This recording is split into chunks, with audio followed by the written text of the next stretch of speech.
Bismillahirrahmanirrahim. Alhamdulillahirabbil alamin. Assalatu wassalam ala nabiyyina Muhammadin wa ala alihi wa sahbihi ajma'in, amma ba'd. Kembali kita membaca kitab Min Usuli Aqidati Ahli Sunnah wal Jamaah karya Syekh Shalih bin Fauzan Al-Fauzan hafizahullahu ta'ala. Halaman ke-17, Al-Aslul Awwalu, landasan yang pertama, yaitu landasan dari Ahli Sunnah wal Jamaah yang pertama. Al-imanu billahi wa malaikatihi wa kutubihi wa rusulihi wal yawmil akhiri wal imanu bil qadari khairihi wa syarrihi. Beriman kepada Allah, beriman kepada malaikat-malaikat Allah, beriman kepada kitab-kitab Allah, beriman kepada rasul-rasul Allah, beriman kepada hari akhir, dan beriman kepada takdir Allah, baik takdir yang baik ataupun takdir yang buruk. Yang kita kenal ini semua dengan rukun iman. Yang pertama, al-imanu billah, iman kepada Allah. Huwa al-iqraru bi rububiyyatihi wa ilahiyatihi, yaitu menetapkan rububiyah Allah dan ilahiyah Allah. Yakni al-iqraru bi anwa'i tauhid thalathati wa i'tiqaduha wal amalu biha, yaitu menetapkan tiga jenis tauhid dan meyakininya dan mengamalkannya. Wahia, tiga jenis tauhid tersebut adalah sebagai berikut. Yang pertama, tauhidur rububiyah, tauhidur rububiyyati, tauhid rububiyah, wa tauhidul uluhiyati, dan tauhid uluhiyah, wa tauhidul asma'i was sifati, dan tauhid asma' was sifat. Ya, sebelum kita bacakan penjelasan beliau tentang definisi masing-masing jenis tauhid ini, ya, perlu kita jelaskan syubhat bahwasanya sebagian orang mengatakan pembagian tauhid menjadi tiga ini adalah buatannya Syekh Muhammad bin Abdul Wahhab rahimahullah, atau mereka mengatakan pembagian tauhid menjadi tiga adalah buatannya Ibnu Taimiyah. Ya, maka ini anggapan yang keliru, ya, anggapan yang keliru, karena para ulama yang membagi tauhid menjadi tiga ini sudah sejak dahulu, sebelum masanya Syekh Muhammad bin Abdul Wahhab atau sebelum masanya Ibnu Taimiyah rahimahullah. Ibnu Taimiyah rahimahullah, beliau wafat pada tahun 728 Hijriah. Sedangkan para ulama yang membagi tauhid menjadi tiga sudah sejak lama sebelum masa beliau. Di antaranya Al-Imam Ibnu Mandah, Al-Imam Ibnu Mandah rahimahullah ta'ala, yang punya kitab Al-Iman. Beliau adalah ulama yang wafat tahun 310 Hijriah. Beliau membagi tauhid menjadi tiga. Demikian juga Al-Imam At-Tabari, yang beliau sezaman dengan Al-Imam Ibnu Mandah, dan juga Al-Imam At-Tabari wafat tahun 310 Hijriah. Beliau juga membagi tauhid menjadi tiga.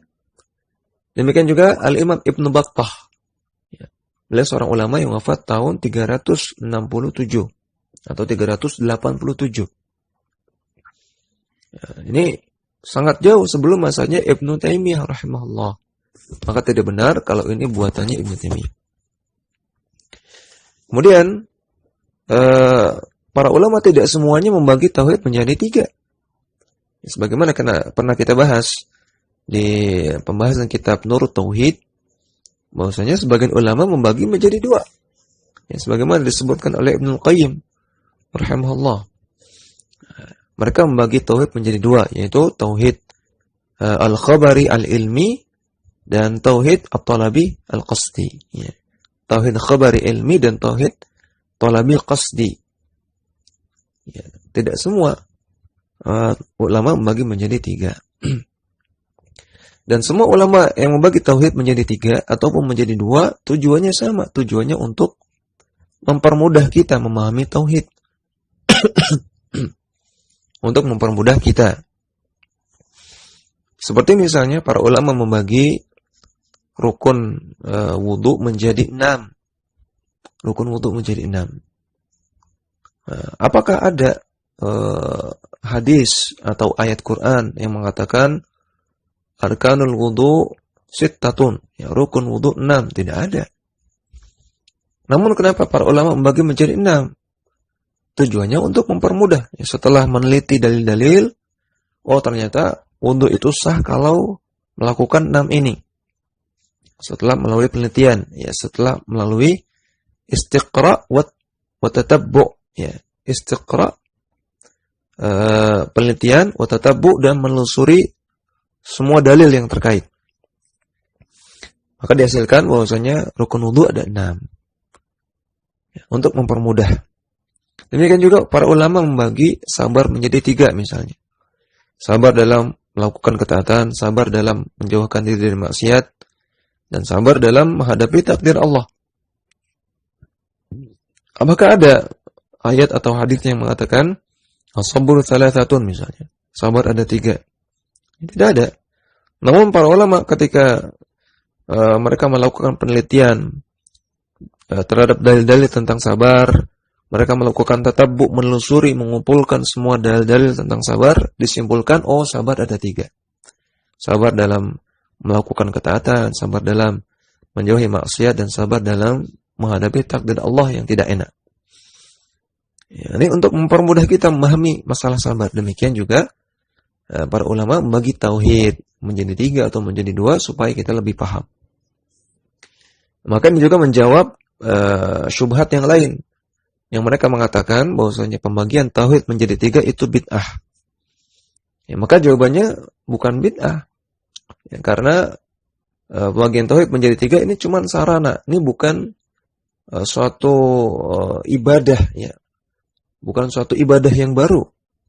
Bukan suatu keyakinan yang baru, namun ini adalah sarana untuk memahami agama, ya. Untuk memahami tauhid sebagaimana tadi. Rukun wudu 6, sabar ada 3.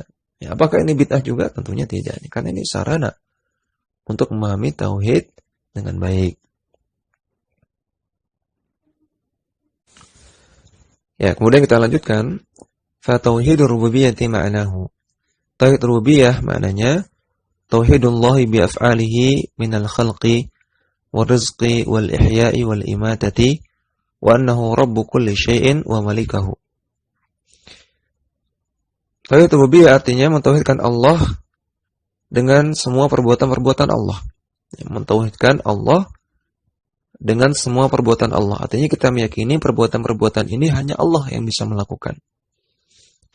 Yaitu al-khalqi, penciptaan, wal rizqi, pemberian rizki, wal ihya'i, menghidupkan, wal imatati, mematikan. Dan bahwasanya Allah adalah Rabb semesta, Rabb segala sesuatu, dan penguasa segala sesuatu.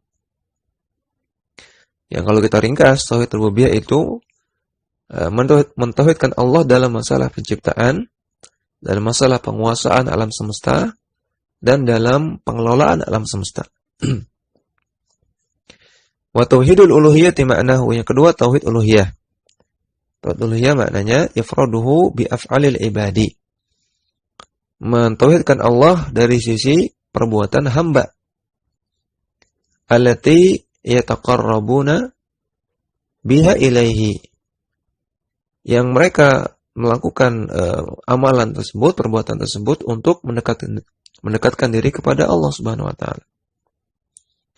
Idza kana mimma syara'ahu Allah, ya, perbuatan tersebut menjadi ibadah kalau memang disyariatkan oleh Allah Subhanahu wa taala. Kaddu'ai, seperti contohnya doa, wal khaufi, khauf. Ya, khauf itu rasa takut. Wal raja'i, raja, rasa harap. Wal mahabbah, rasa cinta. Wal dzabhi, menyembelih. Wal nadhari, bernadar. Wal isti'anati, minta tolong. Wal isti'adati, minta perlindungan. Wal istighatsati, minta pertolongan dikala genting, dikala darurat. Wassalati, salat. Wassawmi, puasa. Wal haji, berhaji. Wal infaqi fi sabilillahi, berinfak di jalan Allah. Wa kulli ma syara'ahu Allahu wa amara bihi, dan semua ibadah yang Allah syariatkan dan Allah perintahkan. La yusyrikuna ma'allahi ghairahu fihi, tidak boleh seseorang berbuat syirik dengan mempersembahkan ibadah-ibadah tersebut yang disebutkan barusan, ghairahu, kepada selain Allah, ma'allahi, walaupun mereka juga menyembah Allah. Ya, maka syirik itu tidak mesti harus menyembah selain Allah secara total. Ya, namun kalau seseorang misalnya sholat kepada Allah, namun di sisi lain dia menyembelih kepada selain Allah, ini juga syirik. La malakan, wala nabiyan, wala waliyan, wala ghairahum. Ya, ibadah-ibadah yang barusan disebutkan tidak boleh dipersembahkan kepada malaikat, ataupun kepada nabi, ataupun kepada wali, ataupun para makhluk selain mereka. Wa tauhidul asma'i was sifati ma'nahu. Dan yang ketiga, tauhid asma' was sifat. Maknanya itsbatu ma atsbatahu Allahu li nafsihi. Menetapkan nama-nama dan sifat-sifat yang Allah tetapkan untuk dirinya sendiri. Au atsbatahu lahu rasuluhu minal asma'i was sifati. Atau menetapkan nama-nama dan sifat-sifat Allah yang ditetapkan oleh Rasulnya sallallahu alaihi wasallam. Wa tanzihullahi amma nazzaha anhu nafsahu. Dan mensucikan Allah dari sifat-sifat yang Allah sucikan dirinya dari sifat-sifat tersebut. Au nazzahahu anhu rasuluhu minal uyubi wan naqaisi. Dan juga mensucikan Allah Subhanahu wa taala dari perkara-perkara yang disucikan oleh Rasulnya sallallahu alaihi wasallam, berupa aib dan juga kekurangan-kekurangan. Yang maksudnya menafikan, mengingkari bahwasanya Allah Subhanahu wa taala punya aib dan punya kekurangan. Min ghairi tamtsilin wala tashbihin. Tanpa melakukan tamtsil, tanpa menyerupakan Allah dengan makhluknya. Wala tashbihin, atau menyerupakan, ya. Kalau tamtsil menyamakan Allah dengan makhluknya, tashbih menyerupakan, memiripkan Allah dengan makhluknya. Min ghairi tahrifin, dan juga tanpa melakukan tahrif. Tahrif artinya mengubah lafaz yang membahas tentang nama atau sifat Allah. Wala ta'tilin, dan tanpa melakukan ta'til. Ta'til artinya menolak ayat atau hadis yang membahas nama atau sifat Allah. Wala ta'wilin, dan tanpa melakukan ta'wil. Ta'wil artinya menyampingkan makna, ya, membelokkan makna dari ayat atau hadis yang membahas nama atau sifat Allah. Kama qala ta'ala, sebagaimana Allah Ta'ala berfirman, laisa kamitslihi syai'un wa huwas samiul basir. Allah tidak serupa dengan suatu apapun dari makhluknya, namun Allah itu As-Sami', Maha mendengar, Al-Basir, lagi Maha melihat. Dalam surat Asy-Syura ayat ke-11. Dalam ayat ini Allah Ta'ala menafikan keserupaan dirinya terhadap makhluk. Namun di sisi lain Allah juga menetapkan bahwasanya Allah punya nama As-Sami' dan Al-Basir. Dan juga Allah punya sifat, karena setiap nama-nama Allah itu mengandung sifat. Wa kama qala ta'ala, dan juga sebagaimana Allah Ta'ala berfirman, walillahil asma'ul husna fad'uhu biha. Allah memiliki nama-nama yang husna, nama-nama yang paling bagus, maka berdoalah dengan nama-nama tersebut. Dalam surat Al-A'raf ayat 180. Ya, maka ayat ini menunjukkan bahwasanya Allah punya nama-nama dan juga Allah punya sifat, ya, karena nama-nama Allah mengandung sifat. Kemudian yang kedua, wal imanu bil malaikati, beriman terhadap malaikat-malaikat Allah. Ma'nahu at-tasdiqu biwujudihim. Maknanya adalah membenarkan keberadaan mereka. Wa annahum khalqun min khalqillahi khalaqahum min nurin. Dan meyakini bahwasanya mereka adalah salah satu dari makhluk-makhluk Allah yang Allah ciptakan dari cahaya. Khalaqahum li'ibadatihi wa tanfidhi awamirihi fil kauni. Allah ciptakan malaikat untuk beribadah kepada Allah dan untuk melaksanakan perintah-perintah Allah, untuk mengurus alam semesta. Kama qala ta'ala, sebagaimana Allah Ta'ala berfirman, bal ibadum mukramun. Bahkan mereka, para malaikat, adalah hamba-hamba Allah yang mukramun, yang dimuliakan. La yasbiqunahu bil qawli wa hum bi amrihi ya'malun. Mereka tidak mendahului perkataan Allah sedikit pun, artinya mereka tidak mendurhakai perintah Allah sedikit pun. Wa hum bi amrihi ya'malun, dan mereka senantiasa melaksanakan perintah-perintah Allah. Dalam surat Al-Anbiya ayat 26 sampai 27. Dan Allah juga berfirman, Ja'ilil malaikati rusula. Dialah Allah yang telah menjadikan para malaikat sebagai utusan-utusan. Uli ajnihatin mathna wa thulatha wa ruba'. Yang malaikat-malaikat tersebut punya sayap-sayap, ada yang 2, ada yang 3, dan ada yang 4. Yazidu fil khalqi ma yasha. Dan Allah menambah sebagian sayap ya, pada makhluk Allah yang Allah kehendaki. Artinya sebagian malaikat punya sayap lebih dari 4. Dalam surat Fatir ayat pertama. Kemudian yang ketiga, wal imanu bil kutubi, beriman terhadap kitab-kitab Allah. Yakni at-tasdiqa biha wa bima fiha minal huda wan nur. Minal huda wan nuri. Maksudnya membenarkan kitab-kitab tersebut, kitab-kitab Allah tersebut, dan membenarkan petunjuk dan cahaya yang terdapat di dalamnya.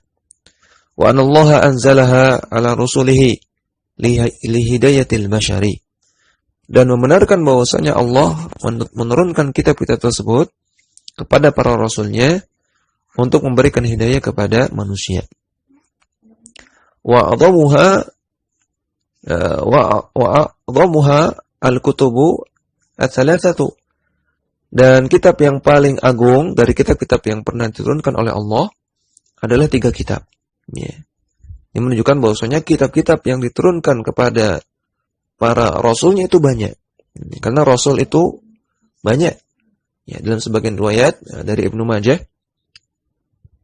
bahwasanya rasul itu ada 330 orang. Dan Nabi ada 140.000 orang. Walaupun hadis ini dipresiskan oleh para ulama tentang sanadnya, ya, namun ala kulli hal Rasul itu banyak. Ya, Rasul itu banyak. Dan setiap Rasul punya suhuf, ya, punya lembaran-lembaran dari Allah Subhanahu wa taala. Punya kitab-kitab.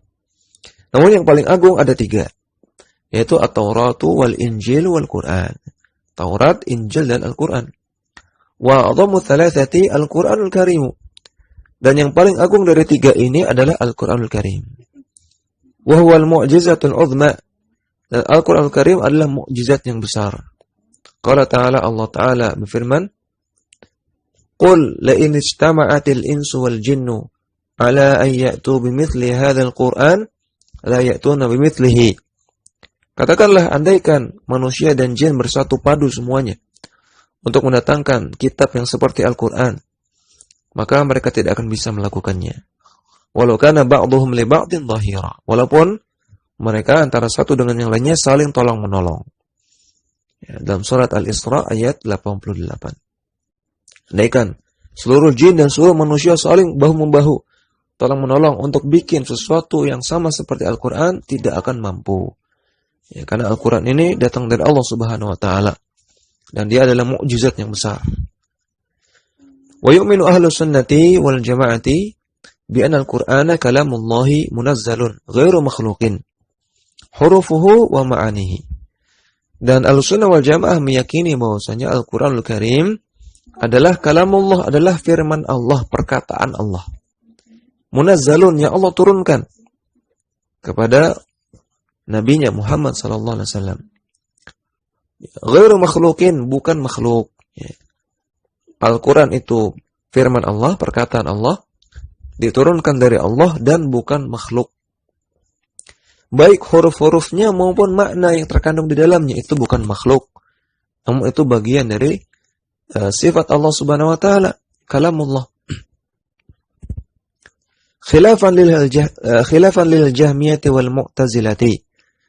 Berbeda dengan Jahmiyah dan Mu'tazilah, al-qailina bi anna al-Qur'ana makhluqun kulluhu. Yang mereka meyakini bahwasanya, ya, Mu'tazilah dan Jahmiyah meyakini bahwasanya Al-Qur'an adalah makhluk seluruhnya. Al-Qur'an adalah makhluk. Artinya apa? Artinya Al-Quran itu bukan firman Allah. Bukan firman Allah, namun bisa jadi perkataan Nabi Muhammad, bisa jadi perkataan malaikat Jibril. Hurufuhu wa ma'anihi. Bukan makhluk kata mereka, termasuk huruf-hurufnya dan juga maknanya. Itu bukan, atau makhluk seluruhnya, huruf-hurufnya dan juga maknanya. Ini pendapatnya Jahmiyah dan Mu'tazilah. Ini keyakinannya Jahmiyah dan Mu'tazilah. Ya. Dan Jahmiyah dan Mu'tazilah ini dua sekte yang menyimpang, ya. Dua aliran yang menyimpang. Wa khilafan lil Asy'ariyati. Dan berbeda juga dengan keyakinannya Asy'ariyah. Ini firqah menyimpang yang lain. Wa man syabahahum yarhamukallah. Wa man syabahahum al-qailina bi anna kalamallahi huwal ma'ani. Dan yang semisal dengan orang-orang Asy'ariyah yang mereka mengatakan bahwasanya Al-Qur'an yang mengatakan bahwasanya anna kalamallahi wal ma'ani, yang merupakan kalamullah, firman Allah adalah makna yang terkandung dalam Al-Qur'annya, maknanya saja. Wa amal hurufu fahiya makhluqatun, adapun huruf-hurufnya itu makhluk. Lafadznya, lafadz Al-Qur'an, teks Al-Qur'an itu makhluk kata mereka. Yang dari Allah itu maknanya, kontennya saja. Yang terkandung di dalam teks tersebut, kontennya itu dari Allah kata mereka, kata Asy'ariyah. Wakilal qaulaini batilun. Dua pendapat ini batil, pendapat yang batil. Ya, dua pendapat ini itu yang mengatakan Al-Qur'an itu seluruhnya makhluk. Atau yang kedua yang mengatakan Al-Qur'an itu maknanya dari Allah, namun hurufnya makhluk. Lafadznya atau teksnya makhluk. Ya, kedua pendapat ini batil.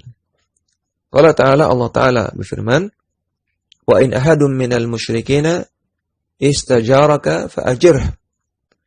Kalau ada seseorang dari kaum musyrikin istajaraka, meminta perlindungan kepadamu, fa'ajirhu, maka lindungilah dia, hatta yasma'a kalamullah, sehingga dia bisa mendengar kalamullah. Dalam surat At-Taubah ayat ke-6. Perhatikan dalam ayat ini, Allah perintahkan kalau ada orang musyrikin minta perlindungan kepadamu, maka lindungilah. Kenapa? Karena ketika kamu lindungi, dia ada di tempatmu, mudah-mudahan dia bisa mendengar Al-Qur'an sehingga dia dapat hidayah. Dan Al-Qur'an Allah sebut sebagai kalam Allah. Hatta yasma'a kalam Allah. Di sini maksudnya kalam Allah apa? Al-Qur'an. Berarti Al-Qur'an itu kalam Allah, firman Allah. Ya, di sini Allah menggunakan kata-kata kalam. Kalam itu perkataan, firman, ucapan. Berarti Al-Qur'an itu kalam. Ya, perkataan Allah, firman Allah. Kemudian Allah juga berfirman, yuriduna ayyubaddilu kalam Allah. Ya, dalam surat Al-Fatah ayat ke-15. Mereka orang-orang zindik, mereka ingin mengubah-ubah kalam Allah.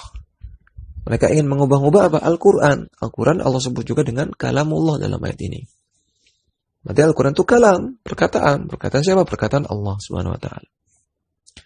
Fahuwa kalamullahi la kalamu ghairihi. Maka Al-Qur'an itu adalah firman Allah, perkataan Allah, bukan perkataan yang lain.